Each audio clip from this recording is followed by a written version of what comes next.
Bismillahirrahmanirrahim. Alhamdulillahi rabbil alamin, wassalatu wassalamu ala nabiyyina Muhammad wa ala alihi wa ashabihi wa sallam. Amma ba'd. Sot inshallah do të vazhdojmë të lexojmë fjalët e Sheikhul Islamit Ibn Taymiyes Allahu mëshiroft, i cili na sqaron se cili është qëndrimi i Ehlus-Sunetit në lidhje me mospajtimet dhe konflikte që kanë ndodhur mes sahabëve në kohën e fitnes ose gjatë periudhës së fitnes, pra luftrat që kanë ndodhur mes tyre e kështu me radhë. Pa cilët është qëndrimi i Ehlus-Sunetit në karshi atyre tmetave apo të këqijave, gabimeve që ja atribuohen sahabëve. Dhe do thonë gjëra të cilat armisht e Allahut, armisht e Islamit gjithmonë i kanë marrë si arsye për të akuzuar sahabët, për të kritikuar ata, për të folur kundër tyre, do thonë për të fyer e kështu me radhë. Dhe kështu ka ndodhur të disa prej shkrimtarëve, mbetëdimtarëve bashkëkohor të vëndshëm, të cilët e kanë marrë guximin ta bëjnë veten gjykatës në mesin e sahabëve. Dhe e kanë marrë guximin të tregojnë se cili ka qenë, do thot në rrugën ose cilët kanë qenë në të saktën, cilët kanë qenë, do thot, gabimtar, pa kur fare argumenti. Këtë e kanë bërë duke i ndjekur dëshirat edhe tekat e tyre, duke i pasuar këta njerëz cilët kanë të janë tendenciozë, pra që janë të njanshëm dhe kanë tendenca që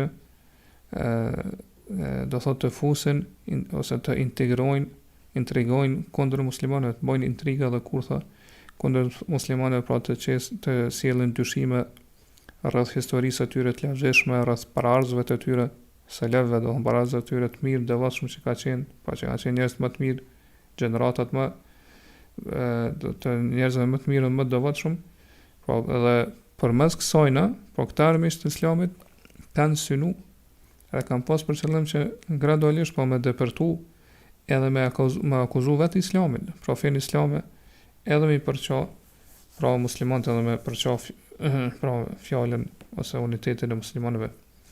Edhe këto fjallë që i sjell autori, që do të shohin vërtet, do të shfaqin në vërtetin edhe sqarojnë realitetin. Pa cili do të jetë qëndrimi i muslimanit, i pasuesit të sunetit, karshi këtyre gjërave që kanë ndodhur me sahabëve. Dhe siç do ta shohim autori, do thotë neve na e përmend ose na e sqaron këtë qëndrim, spari duke treguar se cili është gjykimi islam për vetë sahabët, dhe e dyta, cili është qëndrimi në karshi këtyre sahabëve ose karshi këtyre konflikteve që kanë ndodhur me sahabëve. Dhe thotë autori, Allahu mëshiroft, wa yumsikuna amma shajara bayna as-sahabati. Ehlus-Suneti pra heshtin në raport në lidhje me atë që ka ndodhur mes sahabëve, me konfliktet edhe mospajtimet që kanë ndodhur mes sahabëve. Wa yaquluna inna hadhihi al-athara al-marwiyata fi masawihim minha ma huwa kadhib.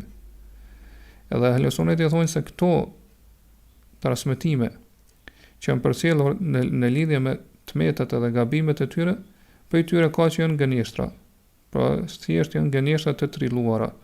Wa minha ma qad zida fihi wa nuqisa wa ghayyira an wajhihi. E për i tyre ka që janë shtuar disa gjëra, kurse në disa rase janë larguar disa gjëra, ose janë shtrembruar dhe janë nxjerrur prej kontekstit. Wa sahihu minhu hum fihi ma'dhurun. Kurse ato transmetime që janë të sakta që janë përcjellur rreth tyre, pra këto gjëra që kanë ndodhur, konflikte që ndodhin me sahabët që janë të sakta, autentike, thotë në lidhje me këto ata janë të arsyetuar. Imma mujtahidun musibun, ose janë mujtahida që ja kanë qelluar vërtetës, po mujtahidi është ai i cili duke u bazuar në argumente vjen deri në përfundim. Wa imma mujtahidun mukhtiun, ose janë mujtahida, po që kanë gabuar dhe këtë gjëna kanë të falur. Po kjo është akide e Ehlus-Sunetit në atë që kanë ndodhur konfliktet që kanë ndodhur ose mospajtimet që kanë ndodhur mes sahabëve. Pra këto mospajtime në arabisht quhen shijar, ose që po thotë autori amma shajara bayna sahabe. Nga se do thotë kur ndodhin këto atëherë do të aty ka do thot konflikte, ka përqamje, mos pajtime. Prandaj edhe origjina e fjalës e ka këtë kuptim. Pa të shegjur është për qëllim kur gjërat ndërthurën me zveti, ngërshetohen. Për këtë arsye edhe pema në gjuhën arabe është quajtur shegjara, nga se do thot degët e saj ngërshetohen dhe ndërthurën mes njëra tjetër. Prandaj to mospajtime që kanë ndodhur me sahabë janë të kësaj natyre. Pra ato konfliktet që kanë ndodhur mes tyre ose me fjalë ose me vepra e kështu me radhë. Dhe autori vëllai që Ehlus-Sunetit në raport ose karshi këtyre konflikte dhe mospajtime ju mësikun, ndalën, heshtin. Dhe kjo të Ehlus-Suneti e përfshin të gjitha llojet e ndaljes ose frenimit edhe heshtis. Pra, s'pari me hesht me gjuhë, mos me fol. Mos me fol rreth këtyre gjërave. Po ashtu mund ndal edhe me zemrën tonë. Po edhe me zemrën tonë mos me ndërhyj aty edhe me do thot me marr pozicion për njërin palë, e kështu me radhë. Ose me vepra, po duke shkruar ose duke i treguar, duke i përcjellur këto gjëra, duke u mësuar tjerëve mbi dëgju, duke u lexuar tjerëve. Po çdo gjë që është e kësaj natyre për fjalëve ose për veprave, edhe që i përfshin të gjitha llojet e veprimeve, qofshin fjalë, qofshin shkrim, qofshin çfarë do lloji për veprave, në gjitha këto Ehlus-Suneti ndalen, edhe nuk futen, nuk hyjnë aty, do thot në këto gjëra se mospajtime që kanë ndodhur mes sahabëve. Prandaj Ehlus-Suneti nuk shkruajnë libra, pra nuk shkruajnë libra për atë që kanë ndodhur mes sahabëve. Po gjithashtu do thot ndalen edhe nuk ja u lexojnë tjerëve, nuk ja u përcjellin tjerëve, nuk ja mëson tjerëve me dëgju për ato konflikte ose mospajtime që kanë ndodhur me sahabëve. Pra në origjinë kjo është rruga dhe akide e Ehlus-Sunetit. Pra edhe kjo i përfshin të gjithë sahabët. Por është në raste shumë domosdoshme kur lejohet me lexu ose me studiu me kështu se cilat pikë këtyre transmetimeve janë sakta, cilat janë dobta, atëherë kjo është tjetër çështje. Mirë, po parimisht, po Ehlus-Suneti nga asnjë aspekt nuk futen në këto gjëra. Pra nuk ndalen, do të heshtin, edhe do thot arsyeja për këto është se nga Ehlus-Suneti dinë që në momentin kur njeriu zon ose do thot i dëgjon këto gjëra pi tjerëve apo do thot i transmeton apo përcjell tjerëve, ja mëson të tjerëve mbi dëgju, atëherë këto gjëra lindin pra në zemrën e njeriu bëjnë që të lindin urrëtie, zili, apo armiqësi ndaj sahabëve, mlef, e kështu me radhë. Kjo është për gjunave më të mëdha, nga sa ata janë gjenerata më e mirë që ka thonë pejgamberi sallallahu alajhi wasallam. Po gjenerata më e mirë, khairul qurun ose khairun nas qarni, ka thënë njerëz më të mirë janë gjenerata ime. Po ashtu Allah subhanahu wa taala ka thënë as-sabiqun al-awwalun min al-muhajirin wal-ansar, të parët që kanë bërë me iman për muhaxhirët dhe ansarëve. Prandaj është çfarë kemi marrë më herët është obligim dashuria ndaj tyre, mi dasht ata, të gjithë pa përjashtim. Edhe me lut Allah subhanahu wa taala që të jetë i kënaqur me ta. Po më thon radiallahu anhum. Allah qoftë i kënaqur me ta, Allah mëshiroft, Allah i falt e kështu me radhë. Dhe pra çështë e pam do të ndalemi plotësisht edhe mos të futemi fare në atë që ka ndodhur për konfliktet dhe mospajtimet që kanë ndodhur mes tyre. Ka se për tyre, çështë do ta shohim ka që nuk janë sakta, ka që janë shtu, do thot janë mangësu, do janë nxjerr prej kontekstit. Edhe ato që janë sakta dhe që janë do thot transmetime autentike, edhe ato do thot interpretohen në formë me interpretime të lejuara, të pranueshme. Po ato të këqija të pakta që transmetohen, që janë sakta, që transmetohen në raport me sahabët, çështë në memorien shumë të pakta, do thot që janë zhytura në detin edhe shanën e thellë të mirësive edhe virtyte dhe vlerave. Ibn Hamdani Allahu mëshiroft në librin e tij Nihayatul Mubtadiin thot yajibu hubbu kulli as-sahaba wal kaffu amma jara bainahum kitabatan wa qira'atan wa iqra'an wa saman wa isma'an. Thot është obligim mi dash të gjithë sahabët pa përjashtim. Edhe është obligim që të ndalemi, të frenojmë veten, edhe të mos mutemi në ato gjëra, konflikte, mos pajtime që kanë ndodhur mes tyre. Pra të ndalim, as mos shkruajmë rreth tyre, as mos lexojmë, as mos ja mësojmë tjerëve mi lezu pra mi ja u përcjell, as mos t'i dëgjojmë për tjerëve, po as mos t'ja u transmetojmë tjerëve. Wa yajibu dhikru mahasinihim wa taraddi anhum wal mahabbatu lahum. Pra është obligim mi përmend të mirat e tyre, virtytet e tyre, vlerat e tyre. Mi dasht ata, edhe me lut Allahun që këtë t'i kënaqshëm ata. Wa tarku tahammuli alehim. Pra të është obligim që njeriu të largohet edhe mos të nxjisë tjerët, do të thonë që të flasin kundër tyre apo do thotë ti urrejnë kështu më radhë, të kenë diçka në raport në karshi sahabëve. Wa i'tiqadu al-'udhri lahum. Edhe është obligim që besimtari do të më besu bindshëm që ata kanë pas arsye, justifikohen pse e kanë vepruar një vepër apo tjetrën. Wa annahum fa'alu ma fa'alu bi ijtihadin sa'ighin la yujibu kufran wala fisqan bal rubbama yuthabuna alayhi li'annahu ijtihadu sa'igh. Thotë ata çdo gjë që kanë vepruar, thotë e kanë vepruar me ijtihad i cili është i pranueshëm, i lejueshëm në fenë islame. Ijtihad thotë që nuk sjell si rezultat kufrin apo fiskën që mu llogarit mëkatar. Përkundrazi thotë ata shpërblehen për këtë ijtihad, nga sa është ijtihad, pra i pranueshëm apo i lejuar në islam, që do të ashtillojmë edhe me tutje me poshtë. Pastaj autori po na tregon neve, që është e pampi fjalën më lart, se Ehlus-Sunetin në raport me ato transmetime që janë përcjell prej sahabëve, po në raport me ato tmetat apo të këqijat e tyre që janë përcjell në librat e historisë, po që i përcjellin, i transmetojnë konfliktet dohon me sahabëve, detajet rreth këtyre ngjarjeve, rreth këtyre historive. Pra Ehlus-Suneti autori po na tregon se cila është akide e Ehlus-Sunetit rreth këtyre, ose qëndrimi i Ehlus-Sunetit rreth këtyre ngjarjeve. Po thotë që këto janë tri lloje, mirë po çuçi pa më lart, mirë po para se me shpjegoj këto tri lloje, autori përmesoj po don më na tregu që Ehlus-Suneti kanë ittifak, pra kanë pajtueshmëri, që është më lart që do të më dash sahabët, do të më lut për ta, që Allah më qenë i kënaqur, Allah më fal. Pra me pas kanë pajtueshmëri që ata janë më të mirë të këtij ummeti pas pejgamberit sallallahu alaihi wasallam, për shkak të argumenteve të shumta mutawatire që janë transmetuar po në Koran apo në hadithet e pejgamberit që flasin për vlerën e tyre, për virtytet e tyre.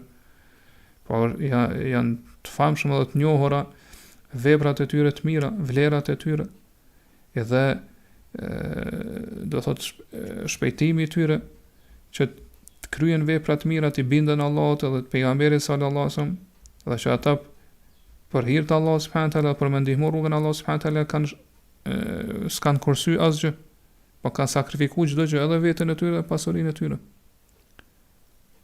Pra gjithashtu Ehlus-Sunetit kanë pajtueshmëri që sahabët gjithë janë të besueshëm, gjithë janë besnik, janë thekat, pra të besueshëm, besnik drejt. Edhe nuk hulumtohet për besueshmërinë dhe besnikrinë e tyre kur vjen ndonjë hadith që përcjellet prej tyre. Prandaj kjo dije, që është dije e bazuar në argumente të paluhatshme, pra bindse, të vërtetuara, argumente të sakta, nuk braktiset kjo dije për shkak të disa transmetimeve në cilat ka dyshime, pra janë të dyshimta, apo madje do thot njeriu, edhe dietar kanë thënë mirë të prerë që ato janë gënjeshtra të kulluara për që janë trilluar në raport me sahabët. Prandaj autori po na shpjegon se këto transmetime që janë përcjell në lidhje me të këqijat e sahabëve janë tri lloje. Po thot minha ma huwa kadhib, për tyre janë gënjeshtra të pastërta, pra që i kanë trilluar tjerë për sahabët. Dhe kjo është e njohur në librat që janë shkruar rreth historisë, që është historia e Ibn Jaririt, Allahu mëshiroftë, dhe tjerë për dietarëve. Po aty përcjellen disa prej tmetave, gabimeve, të këqijave të sahabëve, mirë po, do thonë dietarët e verifikues, dietarët e mirëfill i kanë gjykuar ato dhe kanë treguar që janë gënjeshtra të pastërta, në mënyrë të prerë, nuk ka kurfar dyshimi, nuk ka kurfar lohade që ato janë gënjeshtra që janë trilluar për sahabët.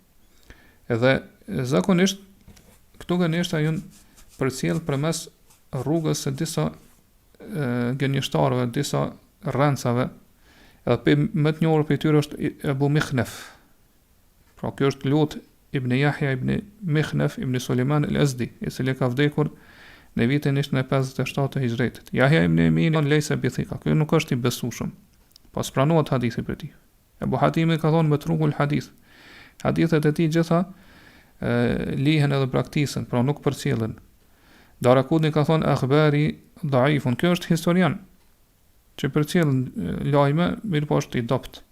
Dhe ky ka shkruar shumë libra, do thot rreth ngjarjeve që kanë ndodhur në histori, mirë po që shpeshon pra është i pabesueshëm. Pra në Tarikh Taberi, pra në librin e historisë së Taberiut, gjejmë të përcjellë dhe transmetimet të këtij personi. Është edhe në libri i veçantë që flet për këtë, thot Marwiyatu Abi Mikhnaf fi Tarikh. Pra për transmetimet e Ibn Mikhnaf Tarikh, pra që tregon për do thonë që ai vërtet ka shkruar gjëra që të pavërteta rreth sahabëve. Për këtyre gënjeshtarëve dhe atyre që kanë shpif edhe kanë trillu gënjeshtra për sahabët është edhe El Kelbi. Po Hisham ibn Muhammad ibn Sa'ib ibn Bishr Abu al-Mundhir El Kelbi, i cili ka vdekur në vitin 204 apo 206 të Hijretit. Imam Ahmedi edhe tjerë për dietarëve që do ta shohim bi fjalë Sheikhul Islam ibn Bosht e kanë akuzuar edhe kanë treguar për dobësinë e këtij personi. Edhe kjo ka qenë njohur, do thot për trillimin e gënjeshtrave. Qërsa Sheikhul Islam dhe tjerë për dietarëve. Po Sheikhul Islami kur flet rreth tina në librin Minhaju Sunan an-Nawawiyya thot inna ma yunqalu an as-sahabati min al-mathalibi fa huwa naw'an. Ato tmetat, gabimet të këqija që përcjellen prej sahabeve që transmetohen për tyre janë dy lloje. Ahaduhuma ma huwa kadhibun, imma kadhibun kulluhu, wa imma muharrafun qad dakhalahu min az-ziyadi wan-nuqsani ma yukhrijuhu ila dhammi wat-ta'n. Tot lloji i parë janë ato që janë gënjeshtra. Ose janë gjitha gënjeshtra, domethënë nuk kanë bazë fare. Janë të trilluara apo janë të shtrembruara. Po janë shtrembruar ose duke shtu gjëra ose duke mangësu për tyre gjëra, që do ta shohim do thonë edhe kur të flasim për këtë lloj dytë më poshtë, thotë edhe këto i bën ato që jenë pra transmetime të cilat kritikohen, të cilat do thotë janë të nënçmuara, të kritikuara, të akuzuara, të papranuara pra. Prandaj thotë wa aktharu al-manquli min al-mata'in as-sarihati huwa min hadha al-bab. Shumica e transmetimeve që përcjellen në raport me sahabët, po që ku ka akuzime direkte ndaj sahabëve, do në akuzime të qarta në nderin e tyre, besnikrinë e tyre, kështu më radhë thotë janë të kësaj natyre, ose janë të këtij lloji. Yarwiha al-kadhabun al-ma'rufun bil-kadhib. Thotë këto i transmetojnë përcjellen gënjeshtarët të cilët janë të njohur për trillimin e këtyre gënjeshtrave. Mithlu Abi Mikhnaf Lut ibn Yahya. Wa mithlu Hisham ibn Muhammad ibn Sa'ib al-Kalbi. Thotë siç është rasti be Mikhnaf ibn Lut ibn Yahya që përmendëm më lart, apo shembulli i Hisham ibn Muhammad ibn Sa'ib al-Kalbi. Wa amthaluhum min al-kadhibin. Thotë ka të tjerë sikurse këta të shumë për gënjeshtarëve. Wa qala al-Imam Ahmad fi hadha al-Kalbi ma dhanantu an ahadan yuhaddithu anhu inma huwa sahibu samrin wa shubah. Imam Ahmed rreth këtij Kalbit thotë ka thonë nuk besoj që dikush prej dietarëve transmeton prej tij. Po aq i dobët është. Ka se thotë ky është njeriu i muhabeteve, i bisedave të kota që i ka bërë gjatë natës me njerëz, edhe që thotë është person që vetëm sjell dyshime. Wa qala Darakutni huwa matrukun. Darakutni ka thonë ky është person i cili është braktis prej dietarëve, po nuk e kanë pranuar hadithën e tij. Po në transmetim tjetër thotë që është matruk, wa fihi rift, është matruk, edhe në të ka rafidizëm. Për këtë arsye do ka përcjell kësi gjëra kundër sahabeve. Wa qala ibn Adi Hisham al-Kalbi al-ghalib alayhi al-asmar wa la a'rifu lahu fi al-musnad shay'an. Ibn Adi ka thonë se për këtë Hisham al-Kalbi zakonisht thotë ai përcjell muhabet e bisedat njerëzve. Nuk di thotë që ai ka transmetuar diçka për haditheve të sakta, me zinxhir të saktë. Wa abuhu aidan kadhab, thotë edhe babai i tij gjithashtu është gënjeshtar i madh. Wa qala Zaidatu wal Layth wa Sulejman at-Taymi huwa kadhab. Prandaj thotë Zaida Lejti, Suleiman e Tejmi, këtë ka thonë ai është gënjeshtari i madh, kadhab. Wa qala Yahya laysa bi shay'in kadhabun saqit. Yahya ibn Ma'in ka thonë ai nuk është kurrë hiç. Është rënz gënjeshtari i madh që do thotë nuk është i pranuar, po është refuzuar për dietarëve. Wa qala ibn Hibban وضوح الكذب فيه أظهر من أن يحتاج إلى الإغراق من أن يحتاج إلى الإغراق في وصفه. Ibn Hibban ka thonë aq është e qartë gënjeshtra e tij.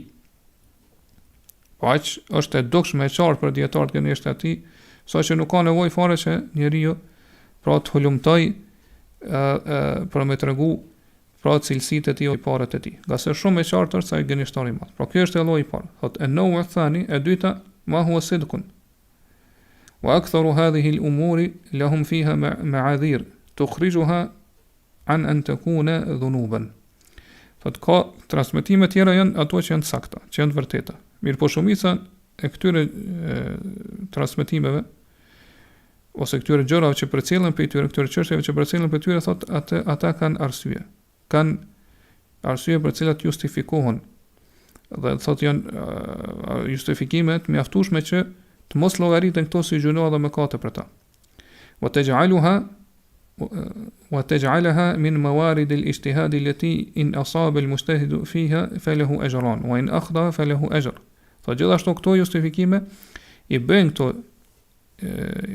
gjëra, pra këto çështje që janë transmetuar për sahabëve prej atyre gjërave do thotë në cilën ka ijtihad, po që lejohet ijtihadi, me dhënë ijtihadin.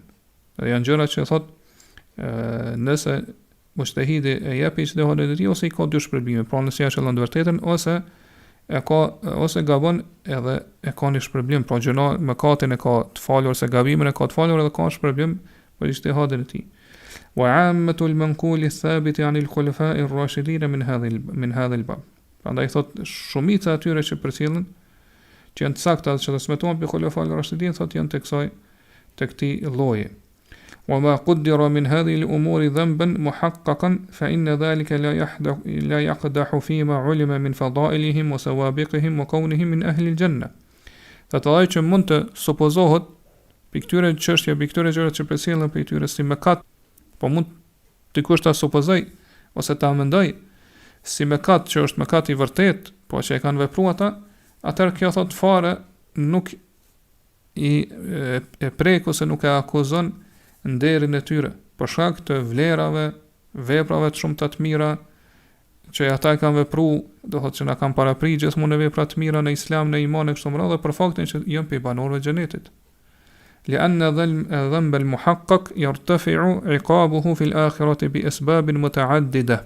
Pastaj mëkati që është mëkat që vërtet ka ndodhur, thotë dënimi për këtë mëkat në ahiret, por në botën tjetër largohet për disa shkaqe ose për shumë shkaqe që kena mi përmend inshallah edhe derisa na shumë kur flasim për këto. Mirë po, pra shejul Islami i përmend këto shkaqe, thotë minha at-taubatu, pyetër është pendimi, wal hasanatu al-mahiyatu, veprat e tjera të mira të shumta që i shlyen këto mëkate. Wa minha al-masaibu al-mukaffiratu, pyetën e thonë fatkeqësit, musibetet që na godasin që i shlyen mëkatet. Wa minha du'a al-mu'minina ba'dihim li ba'din, pyetën e thotë lutja që besimtarët e bëjnë për njërin tjetrin. Wa shafa'atu nabiyihim, pastaj thotë ndërmjetësimi i pejgamberit sallallahu alaihi wasallam për besimtarët. فما من سبب يسقط به الذم والعقاب عن أحد من الأمة إلا والصحابة أحق بذلك. Prandaj thotë çdo shkak ose çdo arsye për shkak të cilës do thotë largohet dënimi edhe gjunohi prej dikujt edhe nuk llogaritet se i nënçmuar apo i poshtruar që meriton dënimin për dikon prej këtij ummeti, thotë veç se sahabët janë më meritor që ta meritojnë atë shkak. Janë më meritor që ta kanë të t'ju shlyhen gjunat edhe mëkatet e tyre për shkak të asaj arsye. Fa hum ahaqqu bi kulli madh wa nafyi kulli dhanb mimman ba'dahum min al-umma. Prandaj thot sahabët janë më meritor që ta meritojnë çdo lavdat edhe të mohohet edhe të largohet prej tyre çdo nënçmim se çdo kusht tjetër prej këtij ummeti që ka ardhur pas tyre. Pastaj autori po e përmend e pa më këto fjalë që i lexuam, po gjithashtu edhe në fjalë që janë më neve në këtë libër, e përmend llojin e dytë të transmetimeve që janë përcjell në lidhje me sahabët ose konfliktet, tmetat e sahabëve kështu më radh, thotë wa minha ma qad zida fihi wa nuqisa wa ghuyira an wajhihi. Pityre ka që pra janë shtuar disa gjëra apo janë mangësuar apo janë shtrembruar dhe nxjerrur prej kontekstit. Pra janë gjëra të sakta që kanë ndodhur prej sahabëve, mirë po janë shtu disa gjëra, disa detaje, disa hollësira e kështu me radhë. Ose i ka shtu vetë transmetuesi nga se e ka kuptuar ashtu ngjarjen në historinë, apo i ka shtu këto prej mendjes së tij, prej opinionit, mendimit të tij, apo është mundu që me sqaru edhe me tutje, pra me shtjellu edhe me sqaru ngjarjen, do thot detajet që kanë ndodhur në ngjarje, mirë po ka gabuar në këtë gjë. Apo do thot prej këtyre historive, për këtyre gjëra janë largu disa gjëra, mungojnë disa gjëra që sikur të ekzistojnë ato gjëra, atëherë do të na bëhet e qartë, domthonjë që këto nuk llogariten si të këqija, apo do thonë metat të sahabëve. Pra përderisa është kështu, atëherë këto shtesa ose këto mangësi pra e ndryshojnë realitetin. Ose të vërtetën rreth këtyre transmetimeve, këtyre përcjelljeve, edhe i nxjerrin prej kontekstit të tyre, ose nuk na dhajnë atë pamjen e saktë, pamjen e vërtetë reale. Pra në vend që të jenë transmetime në cilat kemi arsyetim apo justifikim për sahabët, për shkak të këtyre shtesave, për shkak të këtyre gjërave që janë shtuar ose që janë mangësuar, atëherë kur të përmenden ato, dikush mund të kuptojë që ato janë të këqija ose janë të meta, mangësitë e sahabëve. Allah qoftë i kënaqur me të gjithë. Dhe lloji i tretë, po e përmend autori, pra janë ato lloje që domethënë ata kanë bëjë ijtihad. A kjo është domethënë shumica, që është apo më lart për fjalët e Shehut Islamit që i lexuam, janë shumica e transmetimeve që janë përcjell prej tyre. Pra këto janë të sakta, janë autentike. Mirë po nuk mund kuptohen ose të pranohen sikur të meta apo të këqija apo të gabimet sahabëve, nga se janë gjëra në cilën ata kanë bërë ijtihad, e kanë dhënë ijtihadin e tyre. Prandaj akide e Ehlus-Sunetit në lidhje me këto gjëra është se ajo që është e saktë prej sahabëve, që është përcjell, pra përcjellje të saktë, autentike, edhe që është që tregon, pra është lloji i natyrës që tregon për të metat ose gabimet e tyre, e kështu me radhë. Atëherë akide e Ehlus-Sunetit është që është pam deri tash që ata me besu që ata janë mujtehidun. Po e kanë dhënë ijtihadin e tyre. Kanë dhënë mundin e tyre duke bazuar në argumente, edhe ose ja kanë qelluar të vërtetës ose kanë gabu. Nëse janë kanë qelluar, kanë dy shpërblime, nëse kanë gabu, atëherë do thotë shpërblehen për mundin e tyre. Derisa se për këtë mëkateve, qofshin ato mëkate të mëdha apo të vogla, ato që është pam pi fjalëve Shehut Islamit, ato janë të falura, pa ju shlyhen për shkak të mirave të shumta. Pa Shehul Islami po thotë sahihu minhu hum fihi ma'dhurun. Për transmetimet që janë sakta që flasin për këto konflikte ose mospajtime, për çojme sahabëve kështu më radh, atëherë themi se ata janë të arsyetuar, të justifikuar për këto gjëra, imma mujtehidun musibun, ose janë mujtehida që ja kanë qelluar të vërtetës, wa imma mujtehidun mukhtiun, ose janë mujtehida që kanë gabuar. Këto autori nuk po përmend llojin e katërt, që janë mëkatet e tyre, mirë po këto i përmend më poshtë, për cilat inshallah do të flasim në dersin e ardhshëm. Mirë po në lidhje me këto konfliktet ose mospajtimet, përçame që kanë ndodhur me sahabët, hum fihi ma'dhurun. Ata janë të arsyetuar rreth saj. Pra të arsyetuar rreth atyre gabimeve që kanë qenë mes tyre, rreth atyre konflikteve që kanë qenë mes tyre, jo ato që llogaritën prej mëkate ose gjunaheve. Mirë po në ato çështje në cilën janë natyrës e ijtihadit, po ku lejohet ijtihadi. Po çysh ka ndodhur pra ajo historia apo ngjarja që tregon për luftën mes Talhas, Zubairit dhe Aliut, apo domthon lufta që ka ndodhur mes Muawijes dhe Aliut, apo historia që ka të bëjë me Hakemin, pra me ata që kanë marrë si dy gjykatës, e kështu me radhë për gjërave që përcjellen transmetohen për tyre. Po ata në gjitha këto gjëra kanë qenë mujtehidun, e kanë dhënë mundin e tyre. Po qëllimi i tyre ka qenë me arrit deri te e vërteta. duke u bazuar në argumente. Por ose ja kanë qellu, edhe janë shpërbyer me dy shpërblime, ose janë gabimtarë dhe shpërblehen me një shpërblim. To konflikte, mospajtime, lufta mes sahabëve, nëse Ehlus-Sunetit besojmë bindshëm që ata kanë hyrë në këto gjëra vetëm duke e pas një shpjegim, një interpretim, cilin e kanë nxjerrë prej argumenteve. Po shpjegim, interpretim të uil, i cili është i pranueshëm në Islam, i lejuar pa sa'il, i pranueshëm në Islam dhe i bazuar në argumente. Po qëllimi i tyre ka qenë që me e përkrah të vërtetën, edhe me azgjësu të kotën, edhe këto kanë dhënë ijtihadin e tyre.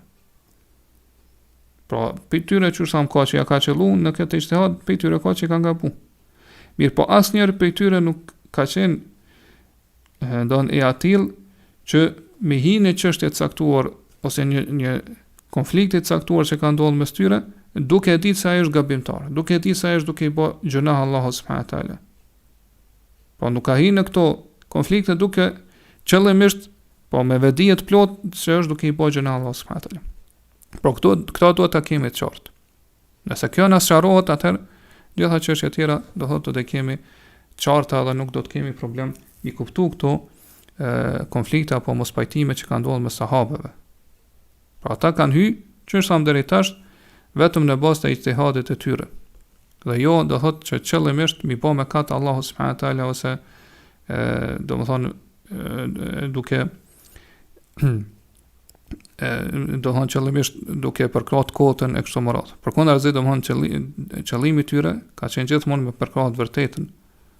Edhe argument që do thonë ai i cili bën ijtihad edhe e ka shpërblimin edhe nëse gabon është hadithi i saktë që transmetohet te Buhariu dhe Muslimi pe Abu Huraira se Amr ibn Asit që pejgamberi ka thonë idha ijtahada al-hakim fa asaba falahu ajran wa in ijtahada wa akhta'a falahu ajrun wahid. Kur gjykasi jep mundin e tij, ijtihadin e tij, pra me arrit deri te vërteta duke u bazuar në argumente, atëherë ka dy shpërblime. Nëse e jep mundin e tij po ijtihadin edhe gabon, atëherë ka do thonë vetëm një shpërblim. Për këtë arsye, pra, pasues të vërtetës i kanë pajtueshmëri që pra gjithë ata që janë pra që pranohet ijmaja dhe konsensusi prej tyre, kanë pajtueshmëri që pra dëshmia pranohet prej krejt sahabëve, prej gjithë edhe prej atyre që kanë qenë përfshirë në këto konflikte ose mosmarrëveshje. Pra dhe transmetimi për sjelljet e tyre janë të sakta, do thënë ata janë të besueshëm që është ta më lart, do thënë janë besnik të drejtë. Edhe është obligim që do thotë të besojmë që gjithë janë të pastër, edhe është haram që t'i akuzojmë ose t'i kritikojmë. Edhe çështë e tham deri tash shumë herë, është obligim që të besojmë që ata janë më të mirë këtij ummeti pas pejgamberit sallallahu alaihi wasallam kështu më radh. Abu Zur'a, Allahu më shëroft, ka thonë: idha ra'ayta ar-rajula yantaqisu ahadan min ashabi rasulillahi sallallahu alaihi wasallam fa'lam annahu zindiq. Kur të dëgjosh ose të shesh një njeri, kur të shohësh një njeri që po e nënvlerëson ndonjërin prej sahabëve të pejgamberit, jo krejt, mirë, po vetëm ndonjërin prej tyre, po e nënvlerëson ose po e nënçmon, po e akuzon në kështu mënyrë, atëherë dije se ai është zindik. Zindik do të thonë munafik. Pse kështu? Arsye tonë thotë: "Wa dhalika anna al-Qur'ana haqqun war-rasulu haqqun wa ma jaa bihi haqq." Thotë kjo për arsye se Kurani është hak i vërtetë, edhe i dërguari është i vërtetë. Edhe feja me cilën ka ardhur pejgamberi është e vërtetë. Wa ma adda dhalika an-naba kulluhu illa as-sahaba. Thotë edhe krejt këto na i kanë përcjell sahabët, pa që ka thonë Allahu subhanahu wa taala, atë që ka thonë pejgamberi sa këto do thonë tek ne janë përcjell për mes sahabëve.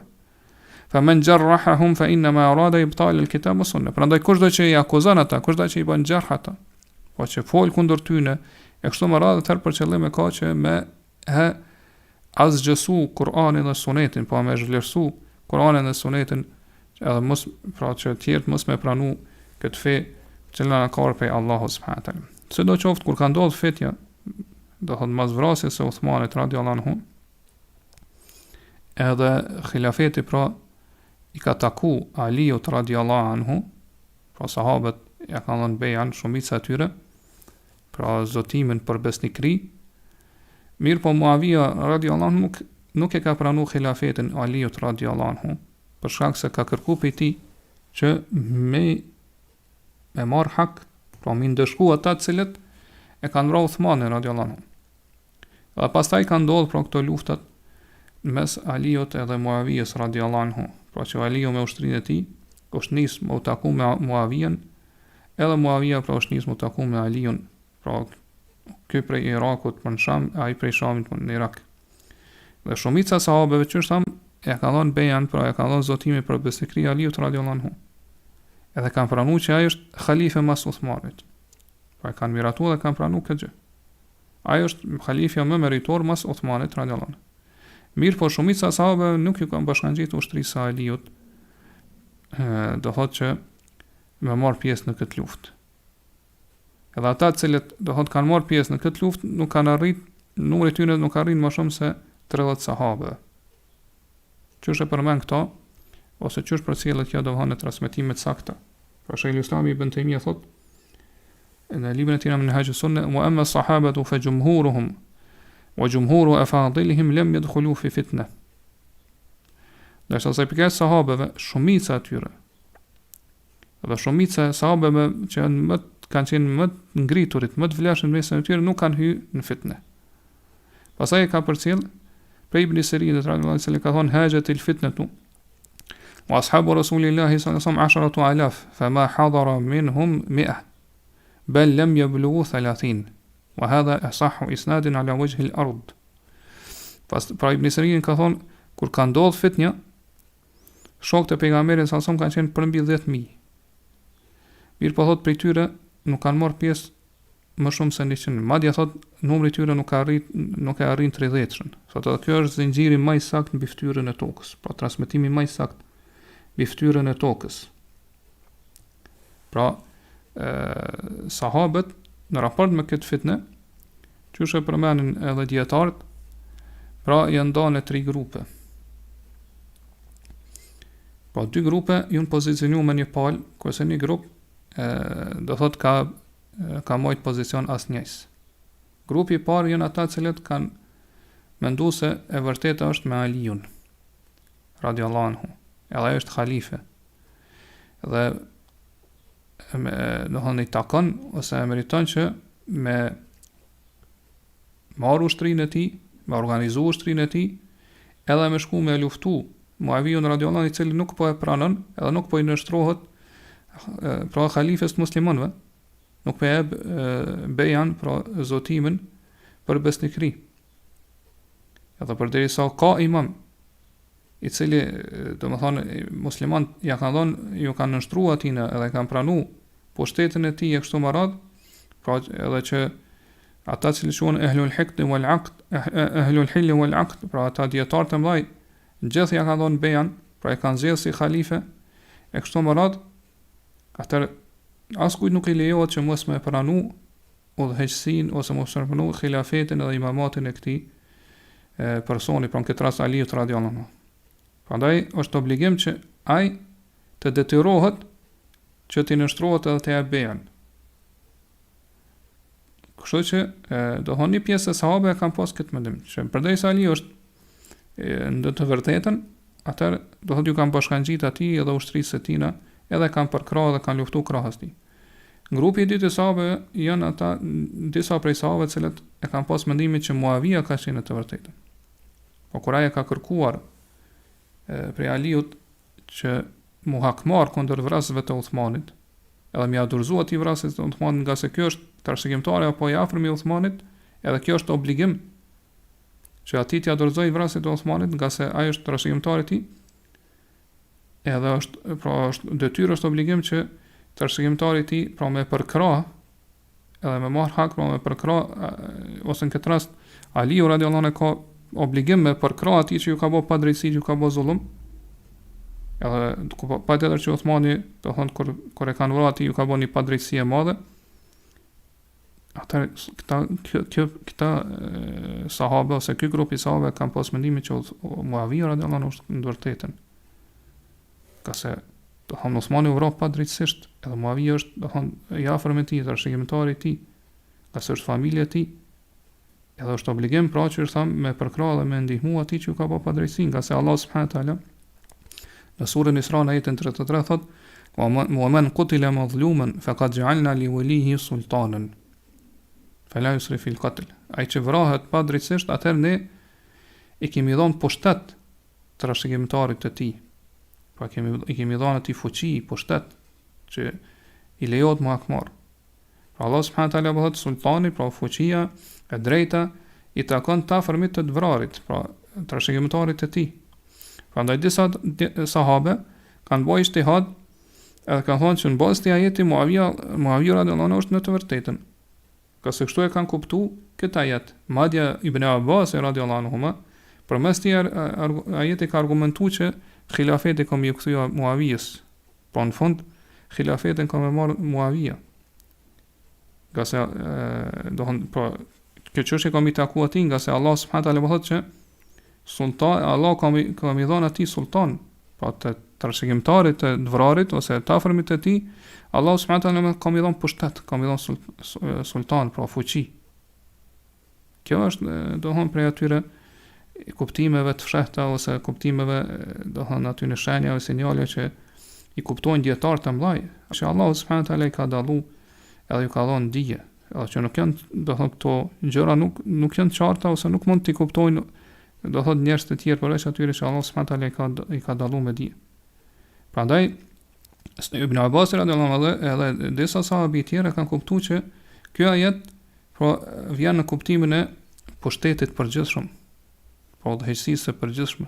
Faqad ja'alna li walihi sultan, kena mi dhënë do të thonë trashëgimtarit të vrarit kemi mi dhënë sultan fuqi, pra pushtet, pra që e kanë kuptuar që është pushteti përgjithshëm, udhëheqësia përgjithshme, pa që Ibn Abbas ka thënë që Muavija ka më bë khalife i muslimanëve, çysh edhe ka ndodhur vërtet. Mirë pa Allah bëhet fala yusrif fil qatl innahu kana mansura. Mirë pa ai mos të taprojë në vrasje, kur të merr pra pushtetin edhe fuqi, kur të jepet kjo mundësi dhe kjo fuqi, ka sa vërtet ai është i ndihmuar i përkrahur. Edhe kjo është ajo që ka ndodhur pra Muavija radhiyallahu pasi që është bë khalife dhe ka marr pa përsipër udhëheqësinë e muslimanëve, pra të jetë presi i tyre dhe udhëheqësi i tyre. Allah pra i ka dhënë si sultani, si pushteti, ai nuk e ka tepruar në vrasje. Edhe Allah subhanahu wa taala e ka ndihmuar përmes kësaj. Innahu kana mansura. Vërtet ai do të jetë i ndihmuar prej Allahut. Edhe kuptohet prej ligjit islamik kështu më radh. Dhe sahabët vërtet kanë qenë njerëz do thonë më të dijshëm të ummetit, me fikun kuptuarit më të madh të kësaj feje, pra kanë qenë njerëz do thotë që i kanë pasur zemrat më të devotshme, që kanë pas frikë më shumë ndaj Allahut subhanahu wa taala, edhe kanë qenë më të thelluarit në dije. Dhe gjithashtu kanë qenë ata që më së pakti e kanë tepruar në fenë Allahut subhanahu wa taala, pa që më kaluan në një ekstrem apo ekstremin tjetër. Që i ka përshu kështu Abdullah ibn Mesud radhiyallahu anhu. Po njerëz që kanë shoqëruar pejgamberin sallallahu alaihi wasallam, që kanë thënë pra dietarët e hershëm selefët që qëndrimi i tyre për një çast shkurtër me pejgamberin sallallahu alaihi wasallam është më i mirë, më i vlefshëm se sa adhurimi i dikujt tjetër që adhuron Allahun subhanahu wa taala gjatë tërë jetës së tij. Gjatë tërë jetës së tij. Dhe grupi i tretë i sahabëve janë ata cilët që thamë në fillim ja ka dhënë bejan, janë zotu. Pra ja kanë dhënë zotimi për besnikëri Aliut radhiyallahu anhu dhe kanë pranuar, kanë miratuar që ai është halife, ose ai duhet të jetë halife. Mirë po nuk ja kanë pranuar ose se kanë pasur të sakt që ai pra të bëj luftë kundër Muavijës radhiyallahu ose ta detyroj Muavijen që të nënshtrohet atij dhe të e bëjë. Mirë po Aliu radhiyallahu anhu në tjetër nuk i ka detyruar të gjithë që të marrin pjesë në ushtrinë e tij dhe të shkojnë së bashku me të me luftu kundër Muavijës. Kështu që këta sahabi kanë mbetë në Medinë. Kanë mbetë në Medinë. Të tjerë do thotë kanë mbetë në qytete të tjera, mirë po qysh e pa pra shumica atyre nuk kanë hyrë në këtë fitnë. Pikë këtyre sahabive pra të njohur që është Abdullah ibn Omer dhe të tjerë. Edhe këta qysh thanë pra janë shumica e shokëve të pejgamberit sallallahu alaihi wasallam. Pra shumica e shokëve të pejgamberit sallallahu alaihi wasallam. Edhe sidoqoftë pra kjo është në kështu po i përmarrim këtë çështje pra në fond të shkurtuar, pra duke mos u zgjatur shumë, duke mos hyrë në detaje dhe në hollësira. Mirë po në përgjithësi themi që pra akide Ehlus-Sunetit është kjo, pra që do të thonë përderisa ka ndodhur këto gjëra, këto mospajtime, këto konflikte me sahabëve, atë rruga e vetme që njeriu tjetë në selamet, pra tjetë në mirëqenie i shpëtuar, pra në fenë e tij, në zemrën e tij, gjuhën e tij, do thot veprimet e tij, duart e tij, e kështu me radhë, është që të ndalet edhe mos të hyj në këto gjëra që kanë ndodhur me sahabëve dhe të lutet për ta gjithë. Ashtu që është na ka urdhëruar Allahu subhanahu wa taala, që ka thonë, u lut me thonë Rabbana ighfir lana wa li ikhwanina alladhina sabaquna bil iman wa la taj'al fi qulubina ghillan lil ladhina amanu rabbana innaka ra'ufur rahim. O Zoti, na fal neve dhe vëllezërit tanë që na kanë besuar para nesh. Edhe mos lejo që në zemrët tona të ketë diçka të keqe, urrëtie, mllef, kështu me radhë për ata, për besimtarët. O Zoti, në vërtet ti je i butë dhe mëshirëplot. Dhe gjithashtu ato gjëra që kanë ndodhur mes tyre, do konflikte, mos pajtime kështu me radhë, Allahu subhanahu wa taala pra këto çështje pra i takojnë Allahu subhanahu wa taala. Ai do të gjykojë mes tyre në ditën e Kiametit. Kështu që mos pet rreth tyre, mos holumto rreth tyre, mos gjurmë rreth tyre. Që ka thënë Allahu subhanahu wa taala për popujt e mashëm, tilka ummatun qad khalat laha ma kasabat wa lakum ma kasabtum wa la tusaluna amma kanu ya'malun. Ai është një popull, ata janë popull që kanë kaluar para jush. Atyre do t'i takojnë veprat që i kanë kryer, po edhe juve do t'i takojnë veprat e juve, pra secili keni më dhënë llogari para Allahut subhanahu wa taala. Kështu që mos hynat që kanë ndodhur mes tyre ose me pyet me hulumtuar kështu më radhë. Prandaj thotë wala tusaluna amma kanu ya'malun, ju nuk do të pyeteni për atë që kanë vepruar ata. Prandaj pe fjalëve të mira edhe të bukura që është transmetuar në këtë çështje ose në këtë temë është edhe fjala e Umar ibn Abdul Azizit radhiyallahu anhu, i cili kur është pyetur rreth këtyre konflikteve ose mospajtimeve, mosmarrëveshje që kanë ndodhur me sahabët, ka thonë tilka dima'un tahhara Allahu minha yadi fala uhibbu an akhdhiba biha lisani. Ato jetë pra ai gjak që u derdh mes tyre, pra ato vrasje, sa të Allah subhanahu wa taala i ka pastru durët e mia për atij gjak. Kështu që nuk dëshiroj që unë pastaj do thot me atë gjak me ndot ose me përly gjuhën time. Me ndot ose me përly gjuhën time. Se do qovë, do më thonë ajo që mund të themi në mos pajtimet që kanë ndodhur ose në luftën që kanë ndodhur mes Aliut edhe Muavijës, do thonë shumica e dietarëve thonë që Aliu ka qenë më afër të vërtetës, ashtu qysh edhe do më thonë e tham që shumica sahabëve ja kanë dhënë probejan edhe kanë pranuar për halifa Aliun radhiyallahu anhu. Mirë po, Muavija në anën tjetër që tham ka qenë mujtahid, që është shpjeguar drejt tash. Ajo që tregon se Aliu radhiyallahu anhu ka qenë më afër të vërtetës është vetë hadithi i pejgamberit sallallahu alaihi wasallam që ka te Buhariu dhe Muslimi për Abu Sa'id al-Khudriut, që ka thonë wayhu Ammar taqtuluhu al-fi'atu al-baghi. Mirë për Ammarin, ose do thonë kuptim i ngjajshëm me këto, kjo fjalë wajh që ka ardhur, thotë ata do ta vrat grupi i rebeluar. Pra ata që e kanë vrarë Ammarin kanë qenë ushtria Muavis. Prandaj kuptojnë që ata që janë rebelu kundër imamit, kundër udhëhecit, do thonë në këtë rast, po ka qenë ushtria Muavis, mirë po që është të gjithë kanë qenë mujtahida, të gjithë kanë dhënë ta'wilin, shpjegimin, interpretimin e tyre, duke u bazuar në argumente, po qëllimi i tyre ka qenë me përkrahë vërtetën, edhe me largu të kotën, me azgjesu të kotën, dhe kurse se do nuk kanë hyrë në këto çështje ose këto mosvarrëshe, këto konflikte me vetdije që janë duke i bërë me katë dhe gjëna Allah ose që janë gabim e kështu me radhë. Dhe inshallah do thotë në dersën e ardhshëm do të flasim për llojin e katërt të këqijave ose të metave gabime që transmetohen prej sahabëve që janë do thonë cilat nuk kanë ardhur për shkak të ijtihadit ose për shkak të shpjegimit të interpretimit, por që është fjala për gjënat dhe mëkatet e tyre. E inshallah për këto do të flasim dersën e ardhshëm. Allahu di më mirë, Allahu alem. Subhanakallahumma bihamdika ashhadu an la ilaha illa anta astaghfiruka wa atubu ilaik. Allahumma salli wa sallim ala nabiyyina Muhammad wa ala alihi wa ashabihi ajma'in.